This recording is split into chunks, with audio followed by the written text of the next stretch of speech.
it's like I never spoke before until August 2020.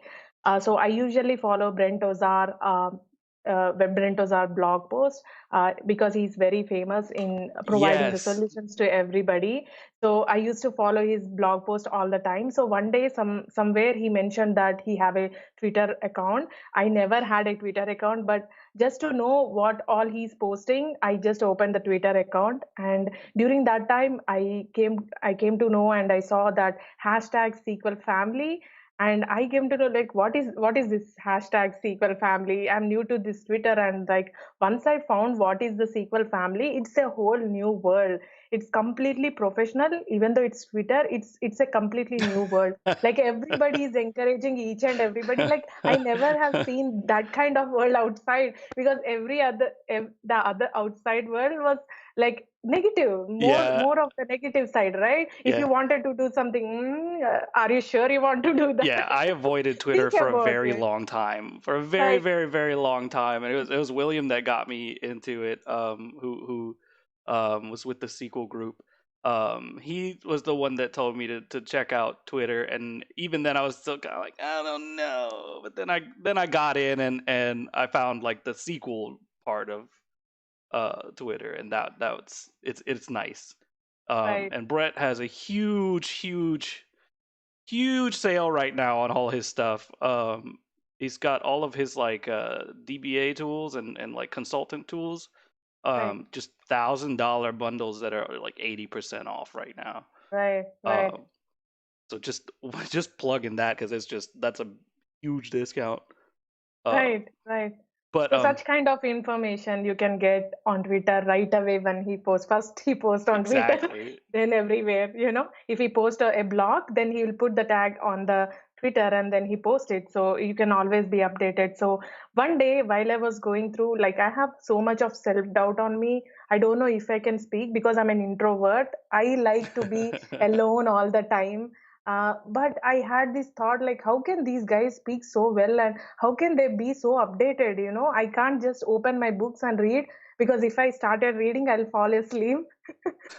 So I thought like, how can these guys be so updated? So while I was searching literally, like how do I start speaking and how do I do that, one day I like there is a saying like, right, whatever you wanted to see, that will pop up, right? So I'm eagerly waiting to see if there is anything that I can speak that can offer me. Right. So I saw a post saying, "Oh, okay, welcome to the new speakers. You can go ahead and submit. We have this new conference coming up, especially for the new speakers, saying new stars of data." So I thought like, okay, let me put that fear aside first and then let me submit. So Right. once I submitted, I was like literally fearing, oh my God, if it gets picked up, what is my choice? I have to speak up. So, oh my God, maybe I'm praying not to pick up, because I'm so scared. But luckily, I got picked up out of so many hundreds of applications. Luckily, I got picked up, at least tried, putting Yeah. my fear aside. And they are so generous. They provided a mentor because it's my first time, and I Oh, that's got awesome. yeah, my mentor is Deborah Milkin. If you have already known about her, she recently became MVP. So she spent so much Nice. of time with me, like putting everything together. So once I completed that presentation in August 2020, since then, like since then, I spoke for at least like 25 user groups, and then DBCC International Conference, Drupal Jam International Conference, Group by Conference, and Yeah. at least 5 SQL Saturdays. And I'm still doing it because I'm loving it, and the majorly I want to remove my fear out of it. So how did I do that? I literally took I literally took the graph of United States of America graph to find the states names, because I won't remember it on my mind how many states, like each and every name. So I just took the graph and then I went to pass.org and I literally searched for each state, and at least for each state I did not add it as member for each and everything, because I don't want to pop up everything into my inbox. Yeah, So I yeah. literally confused. So I did free for each state. So once they email me saying like, hey, we are going to have that session next week or coming week, I just replied them saying like, can I speak for your session for your next coming sessions? Then almost everybody, nobody said no, like everybody said, okay, we got this, just go ahead, we'll schedule it. Then I took a Word document, put all the dates, because it's like every single day. That's I just awesome. Wow, because every day. every day, almost every day. Yeah, Um, so I put the list, and then I made sure that I'm attending no matter what kind of situations I have in the home. I have two little kids, 4 and 7 year old. So my husband is very generous. He's taking care of it, and he's oh, that's happy about amazing. it because I'm not speaking to him anymore. I'm speaking to I'm You're getting it speaking to out of your other user system. group. That's awesome. Yeah, if you want to do today, I have one more session after this session, like from 10 p.m. to 12 a.m. today. Wow. So I with a different session, Yeah, like where are you complete presenting? different session. I'm Sounds like presenting for overseas or something. uh yeah. Oh my goodness, it's not on the top No, of that's my okay. I'll put you on the spot. uh, But Los Angeles platform, LA platform user group. okay, and so they're a couple hours behind you. Yeah, Because and that's it. you're in Eastern right now. You're an hour Yeah, ahead. So you at 11 would be like 6 o'clock over. So yeah. you're And catching then all the time zones as you're going on with your talk. yeah, and this is the second one for them. So I already spoke the SQL engine part. So Yeah, I'm speaking for the statistics part. So once I talk to them, I'm asking for the second schedule already. that's awesome. I'm loving this. I'm loving this because I just want to remove all the fear from me first. Yeah, and so just for everyone who's watching and thinking about speaking, what was that first group that you spoke to where you had a mentor? Because I think that's very important. I think that's where a Yes, lot of people get stuck. Is where do you start and where does the content come from, and like how are you going to get enough stuff onto a slide deck and right. be able to speak and share this with everybody. So basically, the conference name is New Stars of Data. So Okay. the first part of the conference is completed. They started the second one. So the second one, they have the call for speakers open until December 20. So I request all the attendees, like whoever, you might think like, can I even do that? But just put that part aside. Can you even do that? When the time Yeah. comes, you will definitely do it, no matter what. So you can first go and submit the session, put the fear apart, if you ask me, because Good. I did the same. So once you submit, pray for the God not to pick up, but you will be picked up. Just rip off the band-aid and go. You will be picked up. Choose a session Yeah. which you are like thinking you are interested in. Even though if you're not so interested, try to get that interest, because we wanted to have one session to speak for 60 minutes. Right. So just go ahead and go search on YouTube, like what all beautiful sessions are there, because there are several concepts, right? Right. Go from the concepts, like the basic concepts. If you are really liking the Azure, then you can speak upon the Azure. At least like if you are preparing for the examination, you can choose that as a topic, like how to prepare for DP 300. Right. That can become a session.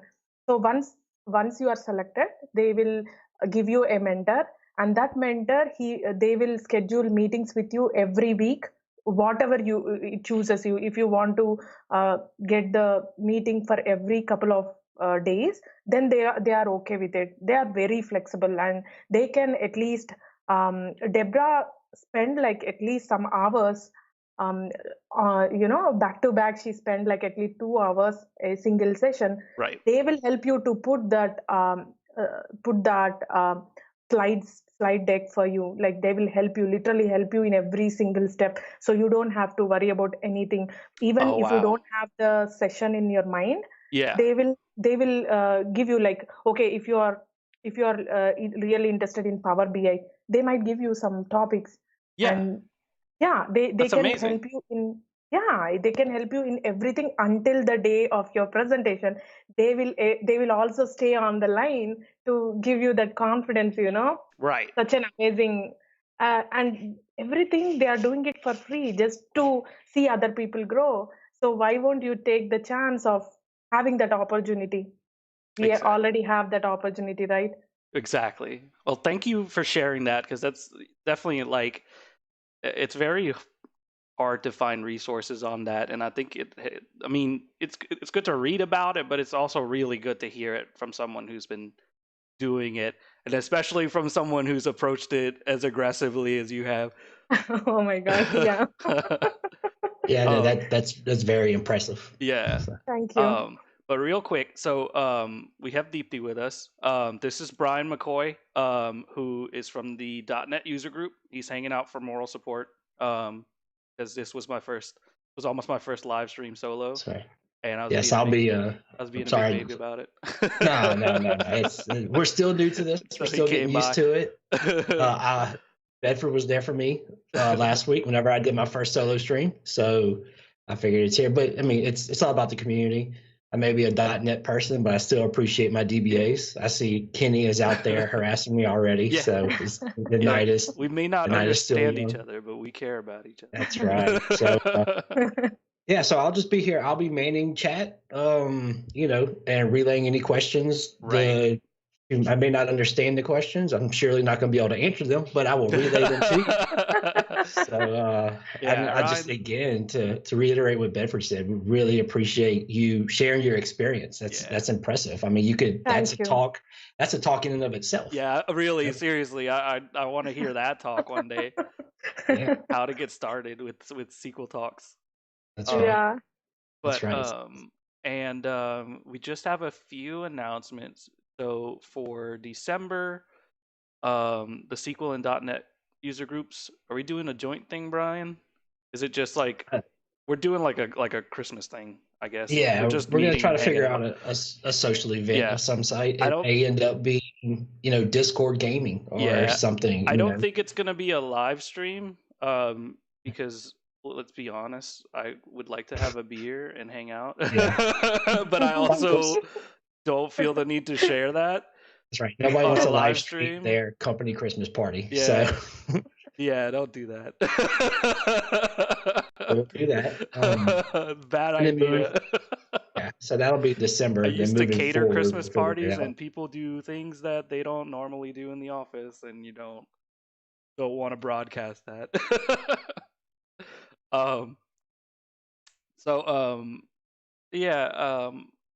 That's really what's going on with us. We've got our Discord if you want to hang out. I think Brian's posting links. We've got our Twitter accounts, BRDNUG for the .NET group, BRSSUG for us, DBA Nuggets for Deepthi, and I think that's really it. After that, it's January, and we don't know what we're doing, so we'll figure it out as we go. So if you want to take Deepthi's route and start your 50 state tour, please start with us. We'll be happy to have you. 2021, man, new year, new you. I do think for the .NET side, just to steal some of the light here, we're thinking about doing a Blazor talk for your, any questions you may have. We have a forum that you could submit questions to. Jeremy Knight and I will research them, and we'll do a presentation on that. So that may be January, we're seeing, but we're starting to book speakers now. So if you have topics you'd like to see, speakers you'd like to see, speakers are a little bit more accessible now because of the World Wide Web. So we're going to probably continue that route for a little bit. But yeah, that's pretty much all I got. And Deepthi, if you know anyone else who would like to speak, just let us know. Like I'm here to give everyone a platform. They don't have to be from Baton Rouge. Like we're not trying to do that thing. We got people from Houston hanging out in our Discord, so it's a Baton Rouge group, but it's an everybody group. Are you ready? You good to go? Yes, I'm ready. Just a simple request, like because I'm making this documentation, like Excel documentation, like where I'm speaking, at which location, which state, and then how many members attended. Just I need the count of the attendees. Sure. Yeah, thank you. So Sure. I will be going ahead and sharing my screen right now. Okay. Uh, So, okay, all good. you can see All my right. screen right now. Yep. I've Okay. got it full screen for you. You're good to go. Okay. Hi, everyone. My name is Deepthi Goguri, and today I would like to present on the topic SQL Engine, its working style. So before going into the topic, I would like to first thank Bedford for giving me this wonderful opportunity. I contacted him and he didn't even know about my background, like whether she can speak or not, but he's so generous to accept me for speaking for your user group. It's really an honor. Thank you so much, Bedford, for giving me this wonderful opportunity. Yeah, So thank you. today I'm going to speak on the topic SQL Engine, its working style. This session is all about the SQL Server internals and architecture. So no matter if you are a developer or a DBA, SQL developer, .NET developer, at certain point of time, you will be working on SQL Server on the background, right? So this is like a literally really important sessions to know about the internals of how queries are processed behind the scenes. So I hope you will really like this session. So let's get started. A little bit about me. I'm a database administrator with 7 years of experience in managing SQL Server and databases. I'm a Microsoft certified trainer and Microsoft certified solution expert. I did my master's in computer technology at Eastern Illinois University, and I blog for dbanuggets.com. That's my website. And you can contact me on Twitter at dbanuggets. That's my user ID. I'm so active on Twitter. I always keep posting something or the other related to SQL Server. So if you wanted to contact me, that's a better place. And you can also email me. That's my email address down below. If you have any questions regarding this session later, please do not hesitate to contact me. So what are we going to discuss in this session today? We are going to see the overview of ACID properties of transaction with a simple example ensuring the ACID properties. We are also going to go through the different types of components we have in the memory architecture of SQL Server. In this particular session, we are going to see in deep the major components of the memory architecture of SQL Server. That's the plan cache and the buffer pool, and how these cache get managed inside the SQL Server. And we are also going to see the life cycle of a query for the read as well as the write transaction, like what happens behind the scenes at each component whenever we submit a query until you get the results to the user. And we are also going to see the different types of components we have in the SQL engine, that's a relational engine as well as the storage engine. So internals, why should we actually care, right? Many DBAs and developers, they work with SQL Server on daily basis, but might not exactly understand how queries are processed behind the scenes. So knowing this information will help you understand how queries are processed at each step inside the SQL engine. It will also help you in identifying the performance issues very quickly and fix them efficiently. It will also help you build confidence while managing the SQL engine as well as the databases. It will also help you in convincing your coworkers or managers of why they have to take your ideas seriously. Last but not least, at certain point of time, we all will work with SQL Server, right? So the more we know about the internals, the better we can understand how SQL engine as well as the databases work. Start with basics, the ACID properties. Every major relational engine, it can be SQL Server, Oracle, PostgreSQL, Sybase. All these major relational engines should satisfy the ACID properties of transaction. So what is this ACID? A stands for atomicity. Atomic meaning a single unit of work. A single transaction can contain one operation or it can contain multiple operations in it. All the operations inside the single transaction should either complete successfully or none of them. For example, there is a stored procedure, and inside that stored procedure, we have an update statement as well as an insert statement in it. Whenever you execute that stored procedure, both the operations inside that stored procedure should complete successfully or none of them. For example, if the update succeeds and if the insert fails in the stored procedure, the SQL Server should go ahead and roll back the entire transaction. That's atomicity. C stands for consistency. The data inside the database should always be consistent before starting the transaction and after completing the transaction. For example, I wanted to do an update on a table, and while I am doing that update, if something happens suddenly, like if there is a power outage and if we had to restart the SQL Server, once we restart the SQL Server, all these uncommitted transactions should be rolled back, making the data in the consistent state. That's consistency. I stands for isolation. No matter how many concurrent transactions are happening at the same time, each and every individual transaction should be independent of each other without interfering with any other transaction.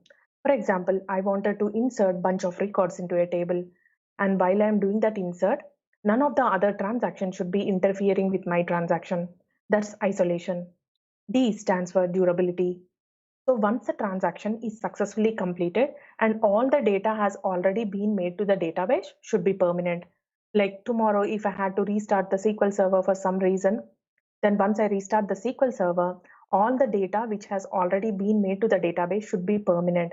That means there should not be any data loss. That's durability. So what components of the SQL engine will ensure this ACID property? Atomicity is very easy to be ensured. It is taken care by the parse component inside the relational engine. Consistency is also very easy to be ensured. It is taken care by the parser and binder components inside the relational engine. Once the atomicity, isolation, and durability are ensured, consistency will automatically be ensured. Isolation is all about the locking mechanism. It is taken care by the lock manager inside the storage engine. Durability is the most toughest of all. It is taken care by the transaction log inside the storage engine. Let's see a very simple example ensuring this ACID property. In our example, let's take a simple bank transaction. For example, I have a balance of $500 in my account, which is account 1, and I would like to send $100 to my friend's account, which is account 2. So I can do this simple transaction multiple ways, right? I can use online application to do that, or I can use a mobile phone application to do that too. In our example, let's take the mobile phone application to do this particular transaction. So in this particular transaction, this transaction has two operations in it. The first operation is to deduct $100 from my balance, and the second operation is to credit $100 to my friend's account. So once I begin the transaction on my mobile phone application, SQL Server behind the scenes, it will begin the transaction.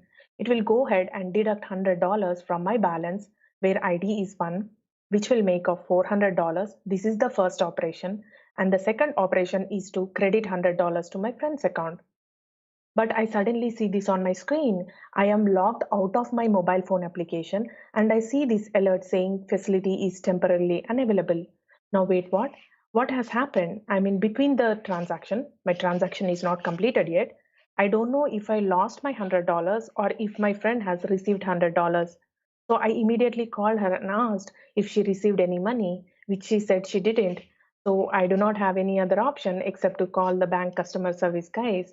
I'm not going to leave that guys if I lost my money, right? So I immediately called them and they said there was a severe thunderstorm and some of their SQL Server went down and they already restarted them.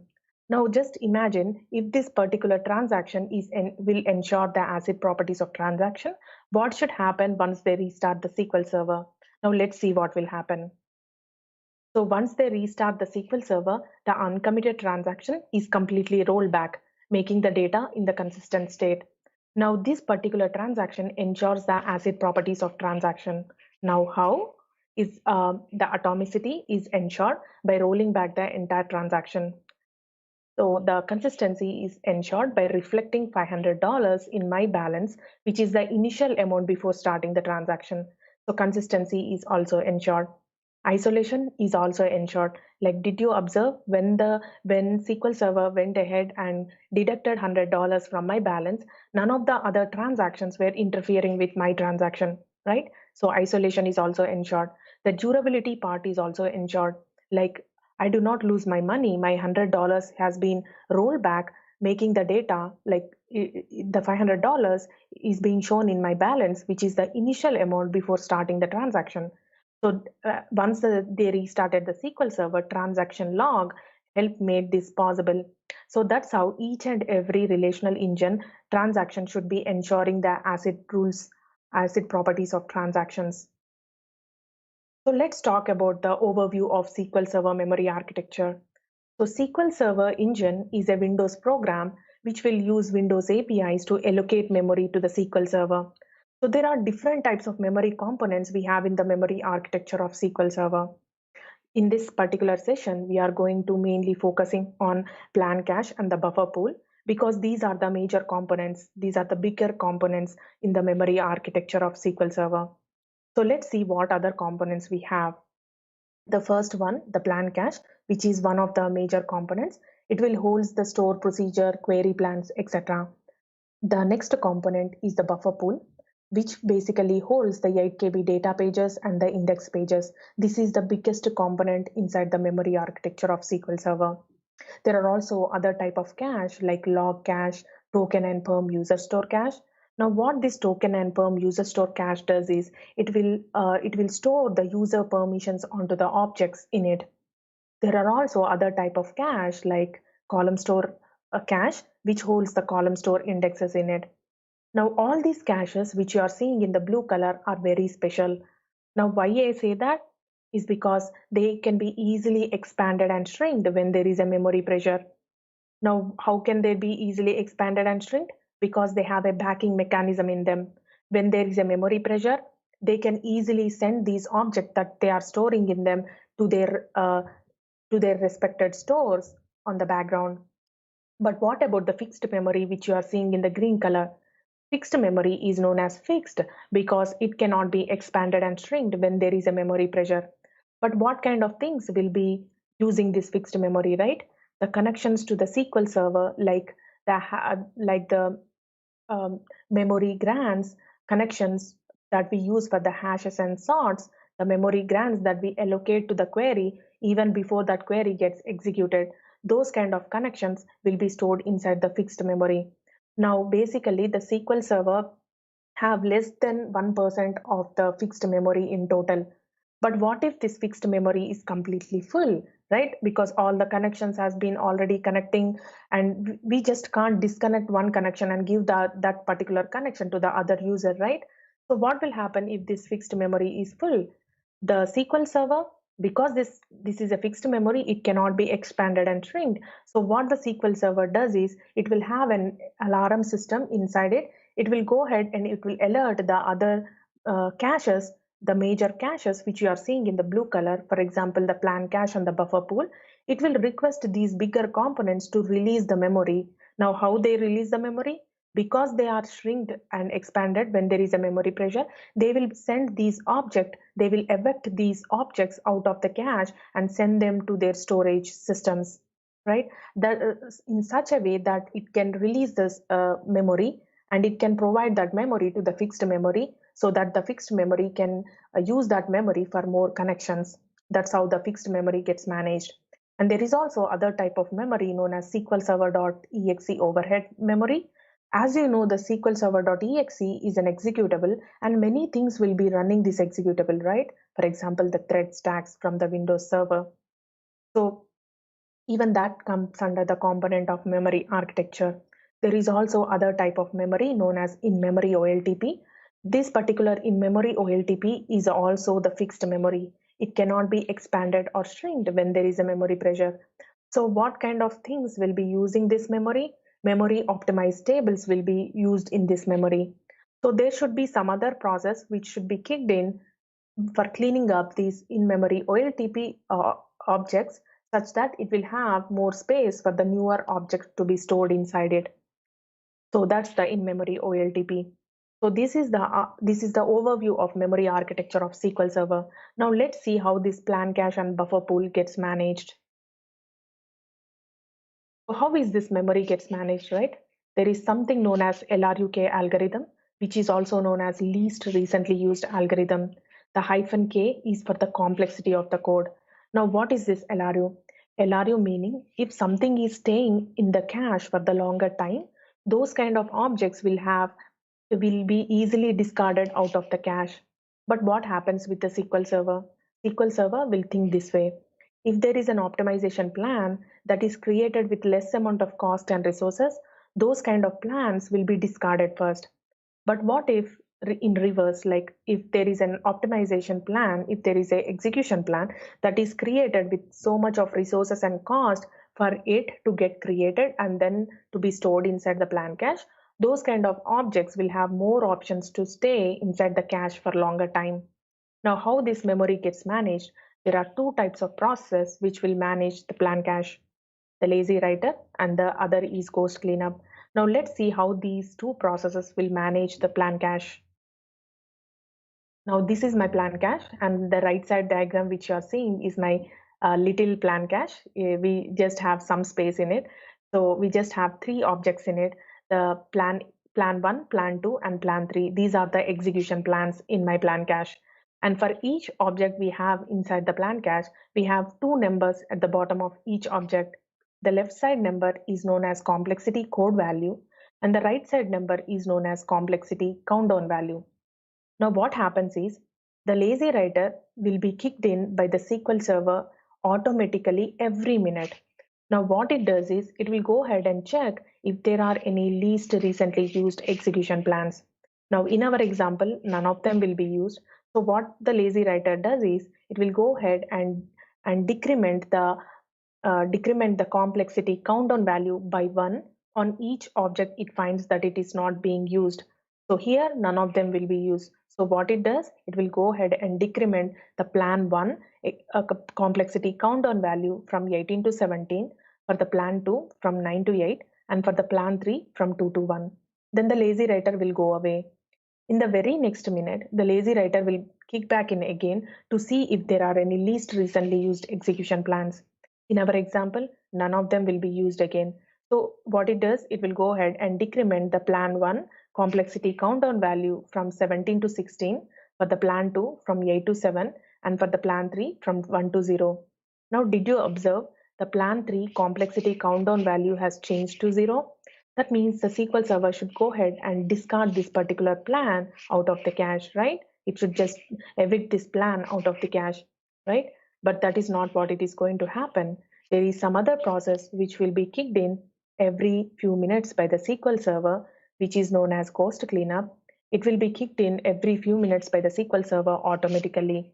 Now what it does is it will go ahead and check if there are any execution plans with no countdown value. Now once it finds them, in this case the plan 3, it will go ahead and flag that plan 3 as ghosted. That means it is still there inside the plan cache, but it is flagged as ghosted. That means it's in the half-life. For example, if tomorrow we have a memory pressure, right? Memory pressure on this particular plan cache. When there is a memory pressure, the ghost cleanup will generally come to clean up, right? It will go ahead and discard these ghosted execution plans out of the cache. But what if there is no memory pressure? If there is no memory pressure, then SQL Server is still going to keep these execution plans inside the plan cache. That's how the ghost cleanup works. And in the very next minute, the lazy writer will be kicked in again to see if there are any least recently used execution plans. In our case, the plan 2 will be used. So what it does is it will go ahead and increment that complexity countdown value for the plan 2 from 7 to its original value, which is 9. That's how the lazy writer works. Now let's see how the buffer pool works, right? The buffer pool basically holds the 8 KB data pages and index pages in it. Basically, it have to handle three kinds of different structures: the heaps, clustered indexes, and non-clustered indexes in it.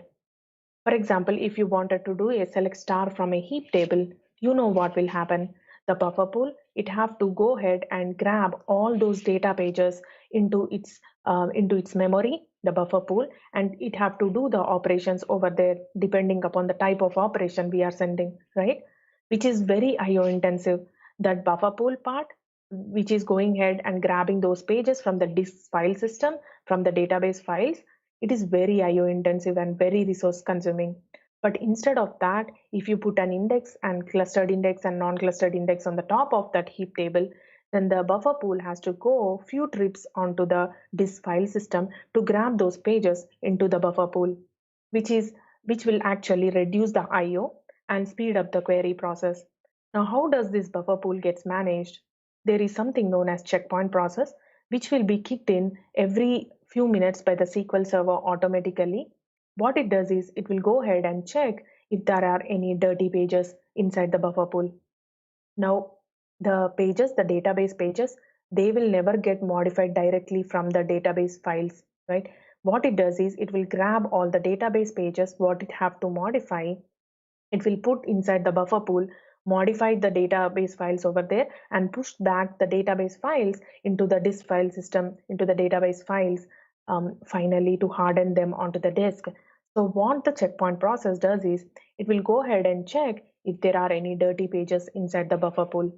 Dirty pages are the pages which are already modified inside the buffer pool, but they are not yet hardened them onto the database file system.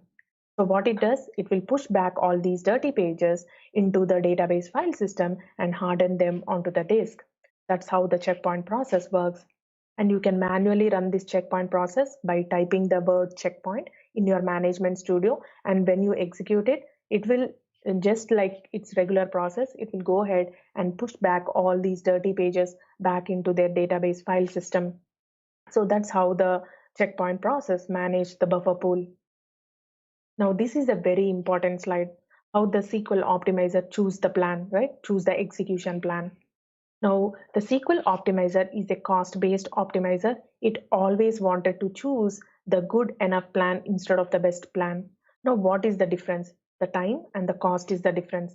For example, we have a very simple select statement here with a 4-table join in it, right?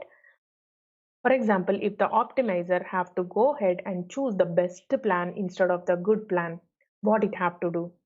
It have to first go ahead and analyze 72 different types of physical access methods per table. That means it have to go ahead and see whether it have to go ahead and do SQL index scan or seek, or whether it have to do the ordered clustered index scan, or whether it have to use the covering index on the top of it. All these kind of physical access method, 72 per table. That means we have a simple select statement with a 4-table join. That means 72 times 4. It have to do the physical access methods. On the top of it, it have to go ahead and it have to analyze 24 different types of logical join orders. Now, what is this logical join order? Logical join order meaning we have a select statement here, right, with 4-table join in it. For example, if the join between A to B will filter out around 70% of the records from the result set, and the join between B to C will filter out 90% of the records from the result set, then the optimizer will go ahead and reorder the join in such a way that it will push back the join between B to C front of the statement and rest of the join, that is the join between A to B, back of it. Now, why the optimizer do that is because it wanted to grab the results as quickly as possible. On the top of it, it have to go ahead and analyze so many transformation rules, at least some thousands of transformation rules. And by analyzing all of them, it will at least grab like around 26,000 possible plans. And from those 26,000 possible plans, it have to choose the best plan. Now just imagine how much IO intensive and resource consuming it is for the optimizer to go ahead and analyze all these transformation rules to just find out the best plan for this particular query. And no user wanted to wait for such long time, right? uh, no user wanted to wait until they get that results and wait for 5 minutes for this very simple query. That's the reason why the SQL optimizer it won't just go ahead and analyze all these transformation rules to get the best plan. It will just go ahead and analyze few of the transformation rules and get the good enough plan instead of the best plan. And that is the reason why it is so quick. And I would like to thank Kevin Klein for loaning me this example.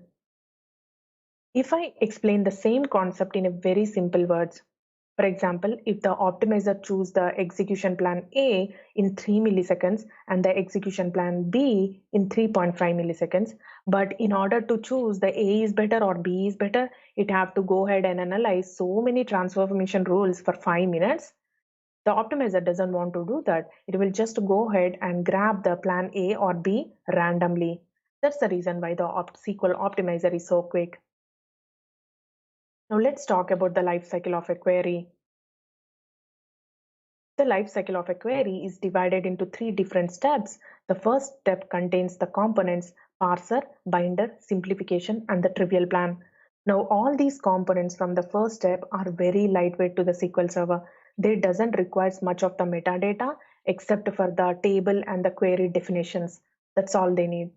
When you come to the second step contains the components load metadata, join heuristics, and search phases. Now, most of the metadata that it requires to process any query are gathered at this second step. When you come to the third step contains the components access methods, transaction manager, and buffer manager.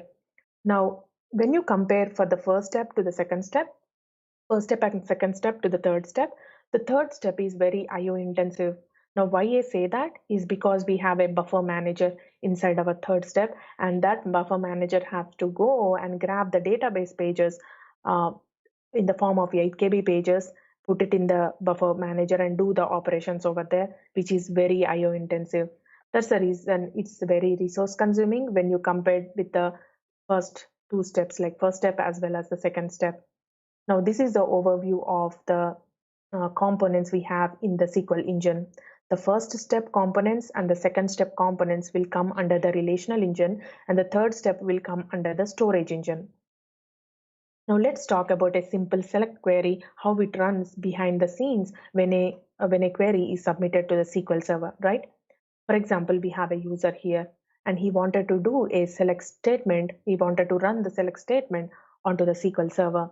No matter what type of interface he is using, he might be using SQL Server Management Studio, Azure Data Studio, .NET Visual Studio, or even a third-party application. No matter what kind of interface he is using, he should first get the secure network connection to the SQL Server. Now, how does that happen? There is something known as SNI, which is also known as SQL Server Network Interface. Now, what this SNI does is it will first secure the network connection between the SQL operating system as well as the client. The client is the user here. Now, how it does that is it uses the internet protocol to secure the network connection. The internet protocols, which is TCP, IP, named pipes, shared memory, no matter what kind of interface we use, the process remains the same. So once the secure network connection has been established between the SQL operating system and the user, the query that the user is sending is wrapped inside a tabular data stream packet, which is also known as TDS packet. Now, this particular TDS packet is sent to the SQL operating system by SNI. Once the tabular data stream packet has reached to the SQL operating system, the SQL operating system first it will identify that coming connection as a SQL connection and it will assign a SPID to it. You know the SPID, right? When you run SP-Who2 or SP-Who in your management studio, you find that SPID number 64, 97. Those SPIDs are the active connections which are made to the SQL operating system. So once the secure network connection is done and the tabular data stream packet is unwrapped by the SQL operating system, that particular query is identified as a SQL query by the SQL operating system. And once it identified as a SQL query, it will give that particular query to the first step inside the relational engine. So the first step inside the relational engine is the parser. So this is our relational engine, right? The first step is the parser, and what the parser does is it will just validate the syntax of our query. So how, for example, if you wanted to do a select star from a table, but by mistake you have given select star form, then at this particular parser component, the parser should identify that as a syntactical error and throw back the error to the user saying it is syntactically incorrect. And variables are also declared here. For example, you're not declaring the variable, but we are still using the variable somewhere in your query, then that particular error is identified as a syntactical error by the parser and the error is thrown back to the user. Views are also expanded here. Now, for example, if you are using a view inside your query, then the query text behind that view is brought in line into the code you are sending. Basically, the views will be expanded, right? And also with this particular information, what the parser does is it will first put a hash on the query that we are sending, and it will compare that particular hash with the exact match of the hash of the execution plan we have in the plan cache. Like it will go ahead and check whether I already have an execution plan in this particular plan cache so that I can use for this particular query, right, for the execution phase. If it finds the exact match of the execution plan, it will go ahead and use the same execution plan for the execution phase. But what if it doesn't find any execution plan? It will go ahead and build the initial logical tree at this particular point of time.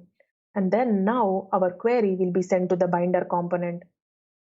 Once the query is at the binder component, what the binder does is, binder is also known as algebraizer or normalizer.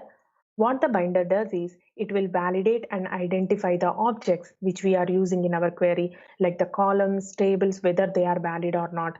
The parser will just identify the syntax of the query, but the binder is the one which will identify the objects whether they are valid or not. Check user permissions happens here.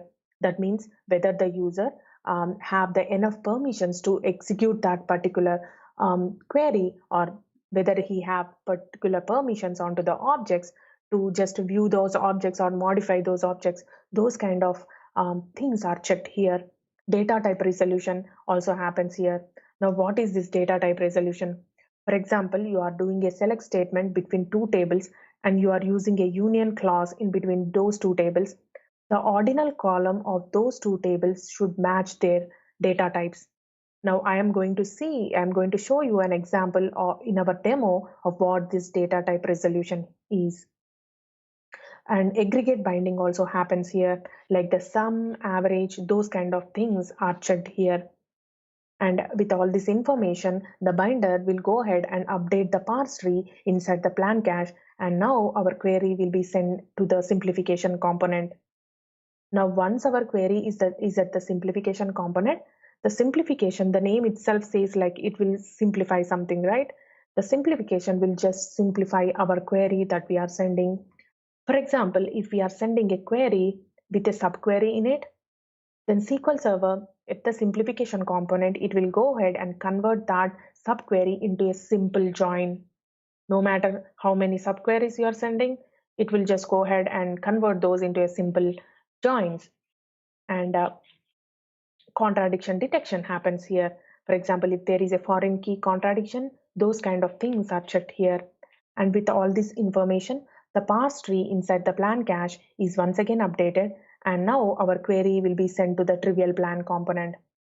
Now what happens with this trivial plan component is, if we are sending a very simple query to the SQL Server, like for example, select star from a table or select star from a table with a simple where clause, then what SQL Server think is, this is such an easy query. Why should I even go ahead and update the parse tree that's already been built by the previous components, like the parser, binder, and simplification component?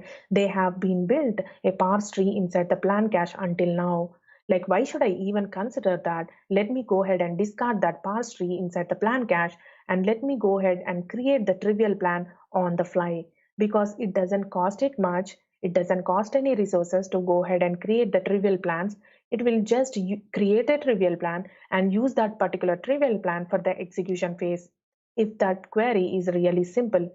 But if our query is not so simple, right? We use like 10 table statements. We generally use store procedures with complicated logic in it, with group bys, order bys, and complicated joins in it.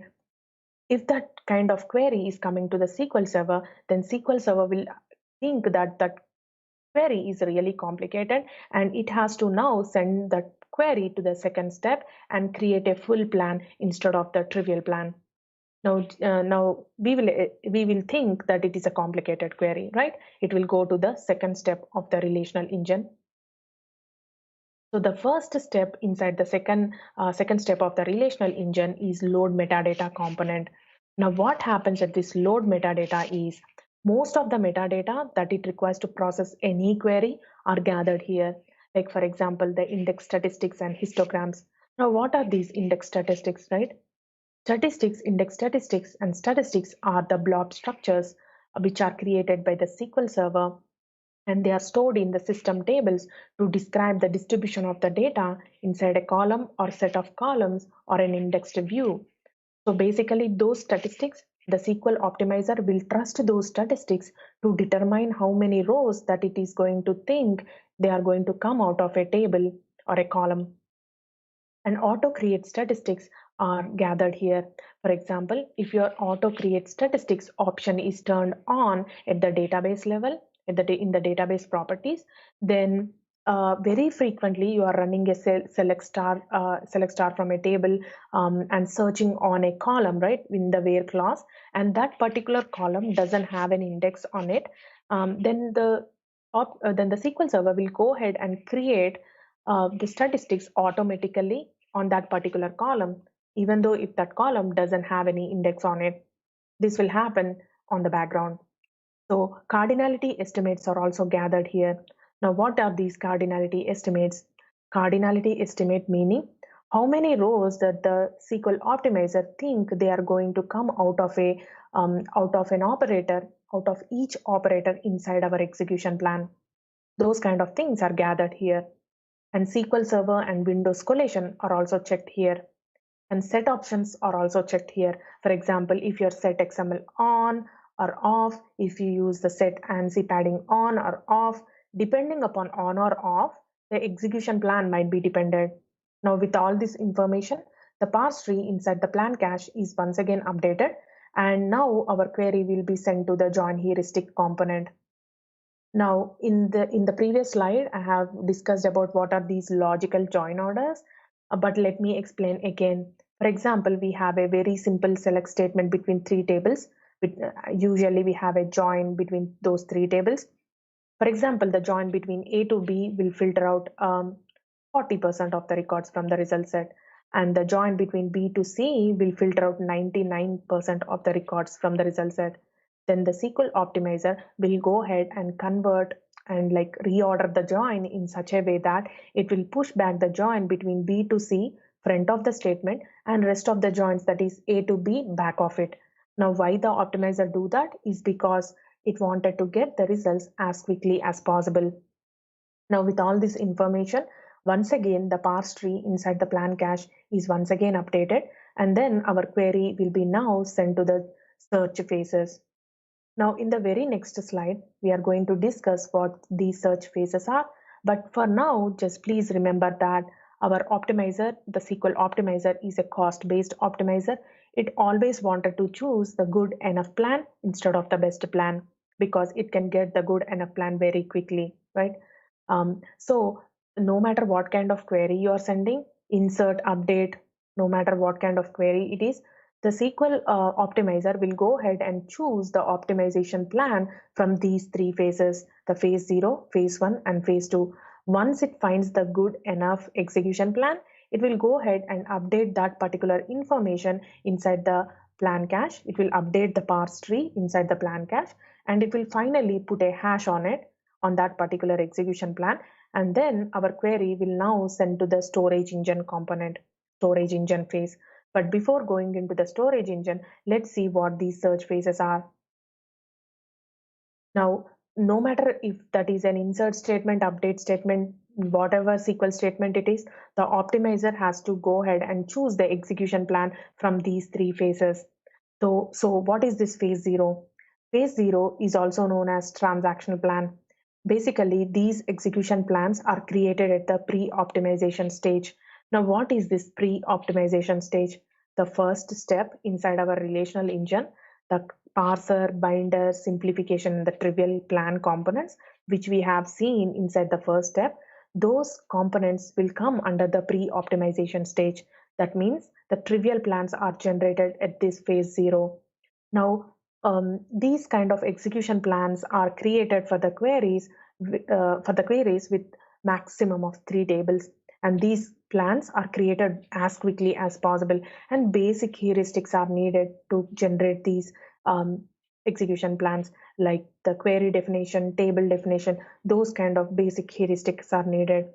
But when you come to the phase 1 is also known as quick plan.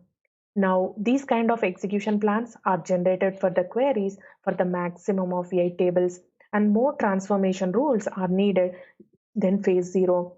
Now, what happens with this phase 0 and phase 1 is the optimizer, it will take our query that we are sending and it will compare that particular query to already existing execution shapes. Now, if it finds a good enough plan among those already existing shapes, then it will go ahead and grab that particular execution plan. But that is not the case with the phase 2. Phase 2 is also known as full plan. Now, these kind of execution plans from the phase 2 are generated for more complicated queries, like most of the parallelism pools to the temp DB happens here, and almost all the transformation rules are unlocked here. Now, what happens with the phase 2 is the optimizer, it doesn't compare our query with already existing execution shapes, but instead what it does is it will go ahead and prune off all the transformation rules that we are not using in our query. N varchar max or blob data types in our query, right? The optimizer in this phase 2, it will go ahead and prune off all those rules which are related to N varchar max or blob data types, such that it can go ahead and analyze the optimization rules, some of the optimization rules as quickly as possible, so it can grab that good enough execution plan very quickly. So that's what happens at the phase 2, and that's how they are generated. Now our query is at the storage engine component. Now, before going into these components, let me tell you that no matter what kind of query it is, no matter what kind of SQL query it is, it can be read or the write transaction. All of the transaction should pass through the first step as well as the second step, depending upon how complicated the query is. If the query is so easy to the SQL Server, like a very simple query that we discussed, select star from a table or select star from a table with a simple where clause, that particular query will be identified by the SQL Server as very simple, and it will generate the trivial plan on the fly, and it will send that particular execution plan for the execution phase, and it will come to the storage engine to grab the results, right, from the disk subsystem. If the query is really complicated, like 10 tables with complicated logic in it, then it will pass through the second step of the relational engine and then come to the third step. But once the easy query or the complicated query, once they reach at the storage engine component, the difference happens here at transaction manager and buffer manager components. Now first, let's discuss about the read transaction, what happens. The first component is access methods.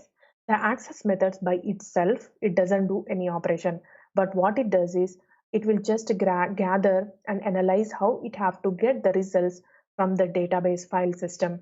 That's all it does. Once the query is now sent to the transaction manager component, inside the transaction manager, we have two more components in it, the transaction log manager and the lock manager. So as this is a read transaction, the transaction manager doesn't invoke the log part of it. Now why? Because we are not modifying any database pages inside our buffer pool, right? We are not writing to the database file. We are just reading it. We are just doing the select statement. So transaction manager will just invoke the lock part of it, lock manager part of it, and it will request the buffer manager to put a shared lock on the resources that the buffer manager needs to process the query. Now, why shared lock? Is because we do not wanted to block any other queries. This is just a read transaction. So that's the reason shared lock. So once the query is now sent to the buffer manager component, the buffer manager component will first put the shared lock on the resources it needs and then check if all the resources that it needs are already in the buffer pool. If it doesn't find some of the pages or all of the pages, it will go ahead and grab those data pages in the form of 8 KB pages, put them in the buffer pool, do the operations over there, and send the results to the user. Read transaction is very simple, straightforward. But what happens with the write transaction, right? Access method by itself, it doesn't do any operation. It just analyze how it have to gather the results from the database file system. That's all it does. But once the query is reached to the transaction manager, the difference happens here for the write transaction. Now the transaction manager will invoke the transaction log, and before writing anything into the database pages inside the buffer pool, first it have to write all those changes into the transaction log. Once it write those changes, what it have to write in the database pages, 8 KB pages, it will have to write everything into the transaction log. Once it writes those, it will just request the buffer manager to put an exclusive lock on the resources it needs to process the query. Now, once the query has reached to the buffer manager component, the buffer manager component will first put the exclusive lock on the resources it needs. Now, why exclusive lock? Is because this is a write transaction and we do not want any other transaction to be interfering with my transaction, right? That's the reason exclusive lock. Once the lock has been placed on those resources, the buffer manager will go ahead and check if those resources are already in the buffer pool. If it doesn't find all of them or some of them, it will go ahead and grab those pages in the form of 8 KB pages, just like that read transaction, put them in the buffer pool, do the modification over there, and send the success message to the user saying the transaction is successfully completed, right? The write transaction. But did you observe here, the data has already been modified inside the buffer pool, but it is not yet written to the disk, right? That's when the checkpoint process will kick in to push back all these dirty pages which are in the buffer pool and harden them onto the database file system. That's how the write transaction works inside the SQL Server behind the scenes. Now let's see a very quick demo which will show you how the pre-optimization stages works behind the scenes. Like we can directly see them on our management studio, like how does the parser, binder, simplification, and the trivial plans works inside our management studio. Let me very quickly hop back into my management studio. Bedford, can you please confirm that you are able to see my management studio? Yeah, we see you fine. Thank you. So in this demo, I'm going to use AdventureWorks 2016 database. Let me put that database in the context. It's already there. So let me first show you how the parser works. So in order to turn the parser on, you can either set the parse only option on here by using the query, or you can use the parse button in your management studio, right? Let me turn on the set parse only option on. Oh, I'm sorry, Deepthi, we actually can't see SQL Management Studios. Okay. I'm sorry. No problem. Maybe I have to reshare the screen. This always happens to me, so no worry. So let me. Can you see it now? Can they confirm? Yeah, we see it now. We see it now. Okay. So let me turn on the set parse only option on. What this set parse only option on does is it will just parse the query. It doesn't execute the results, or it doesn't generate the execution plan at this point of time. All it does is it just parse the query, whether the syntax is correct or not. And either you can do that by enabling the set parse only option on by using the query, or you can enable by using this button in your management studio. It will just parse the query. Now when you turn this option on and then go ahead and do a very simple select statement on a table where we do not have any syntactical errors here. So when I execute that particular query, it should not throw me an error. Here, as I said, that parser will also validate the variables, right? Now here, I'm not declaring the variable, but I'm using that variable in the where clause. Now let's see if this will identify as a syntactical error. When I execute this, yes, it should identify that as a syntactical error and throw back the must declare the scalar variable error. That's how the parser works. And also I wanted to just go ahead and see if the parser can identify the select non-existing column from a non-existing table. But as we discussed, the parser won't be able to identify and validate the objects. All it does is it will just check for the syntax. Syntactical wise, this is correct. But the validating the objects wise, it's not correct. But the parser should not identify this.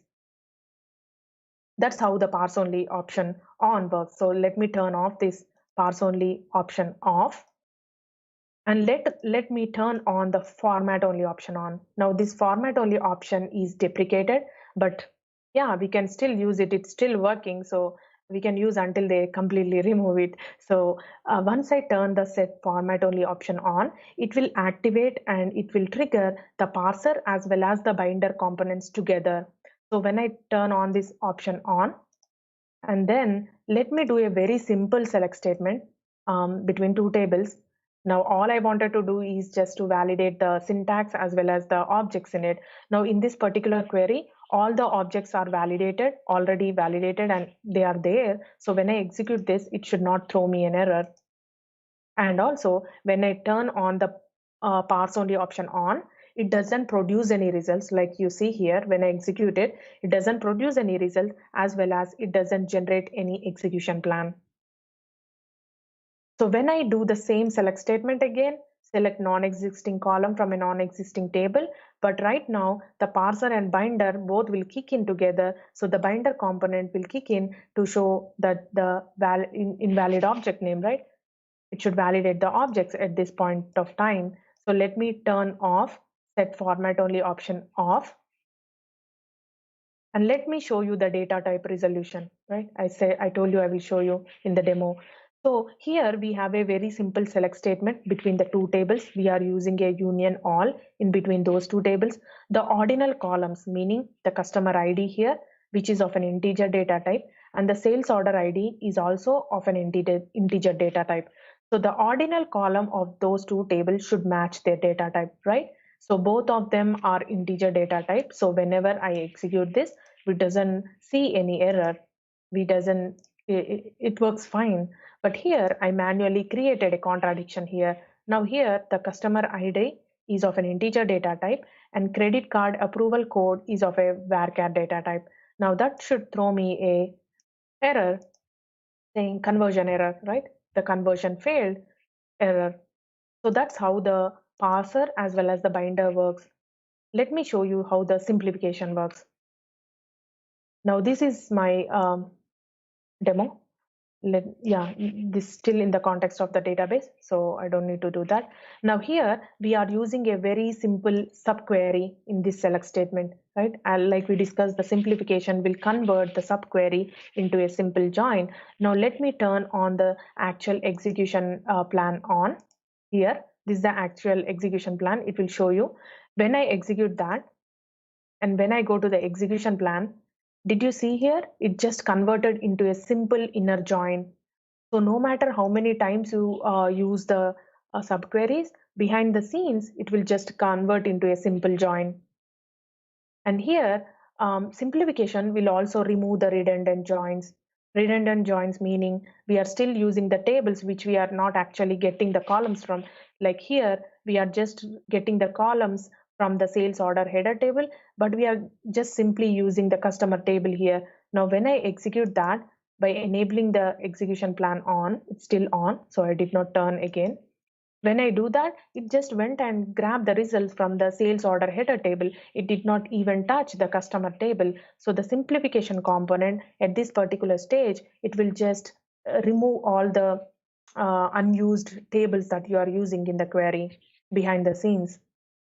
And also contradiction detections also happens at the simplification component, right? So here I manually created the contradiction saying where territory ID is equal to 1 and where territory ID is not equal to 1.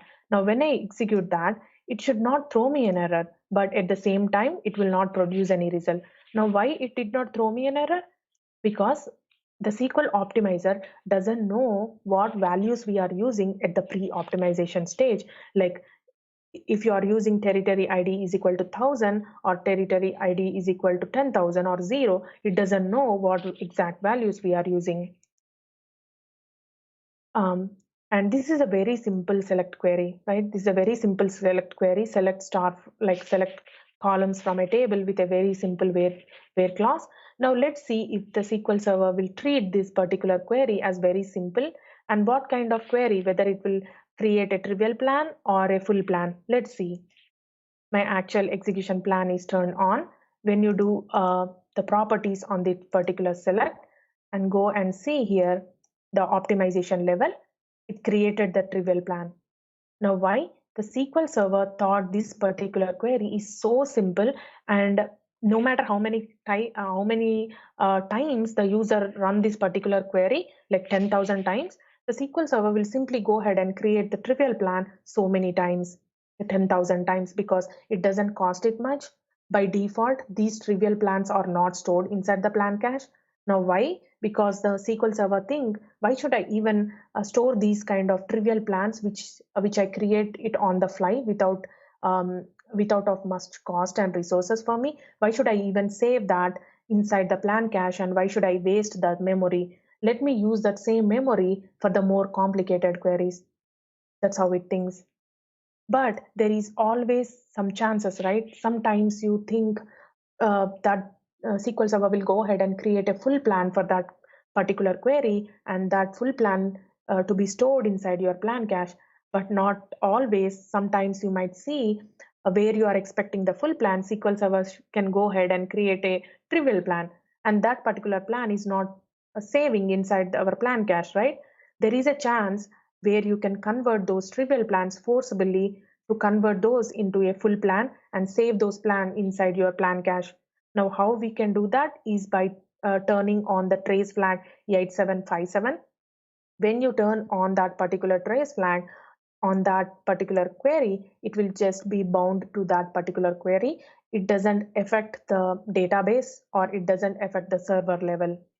So when you execute that, and when you check the execution plan, go to the properties and see here the optimization level is now full. That means SQL Server just went ahead and convert that into a full plan, and now that plan is stored inside the plan cache. So that's how the trivial plan and simplification component works. Now let me hop back into my slides again. Let me do that. I see the slides. You're good. Thank you. So in the summary, what we have discussed in the SQL Engine in its working style session, we have gone through the overview of ACID properties of transaction with a very simple example ensuring the ACID property. We have also gone through the different types of components we have in the memory architecture of SQL Server. In this particular session, we have seen the major components, that's plan cache and the buffer pool, and how do they get managed, right? And we have also gone through the life cycle of a query for the read as well as the write transaction. So to build this presentation, I have followed many resources, and these are the main ones. I have followed the Pro SQL internals book from Dimitri, and also I followed the Kevin Klein. Kevin Klein have wonderful resources about the internals of the SQL Server. If you wanted to go more in deep, please follow these resources. And I would like to thank each one of you for taking your valued time for attending my session today. And I would like to thank you and give a big shout out to Bedford for giving me this wonderful opportunity. And hopefully I'll see you again with my new statistics session. Thank you so much. And if you have any questions right now, please ask me. Thank you.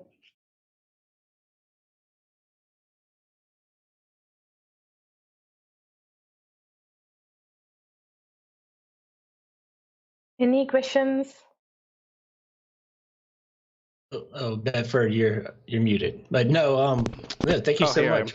Sorry. Yeah, I don't actually see any questions other than people in awe over the content that you presented. Yeah, the content that you presented. So that was really fantastic. deep. Thank you so much. Yeah, we appreciate you going into so much depth with the SQL engine. Yeah, what I was saying when I was on mute was if anybody's got any questions, we got a couple of minutes, and just wanted to post a few links. Do you have a blog or anything, Deepthi? Yes, I have my GitHub. Yeah, I will. Was I it will on just the go ahead resources? and give you the links for this. GitHub. So let me very quickly do it. These all are my presentations. So yeah, I'll drop that on the so live stream yeah, I'll do that in very chat. quick. And then the other thing, so last minute things. Oh, here we go. New stars of data. Maybe I'll share that new stars of data too. Yeah. For the audience, yeah. You should definitely, like, everyone should definitely go and try if they did not speak. I mean, if they spoke for the user group, that doesn't count. Like if they did not speak at the major conferences, then they are eligible for this particular new stars of data. There you go. So I sent that in chat. I got a question from Preston Codes. He says, do you use SQLize at all for the MySQL ORM? What is that? Sorry, I did not get that. SQL. He said, do you use SQLize at all for the MySQL ORM? I am not really sure about MySQL at all. This is I'm really sorry. That's all right. So let me see. So I'm just gonna share the meetup before we go, and the YouTube channel, and I'm gonna do the YouTuber thing and say hit like and subscribe and hit the bell icon if you want notifications. I always joke about it, but at least subscribe and the bell, you'll know when we're doing another one of these. And the meetup is another really good way to get notified as well, and you'll get links, and we can communicate you and let you know if anything gets rescheduled or whatever. So definitely check those out, and then come hang out at the Discord if y'all want to.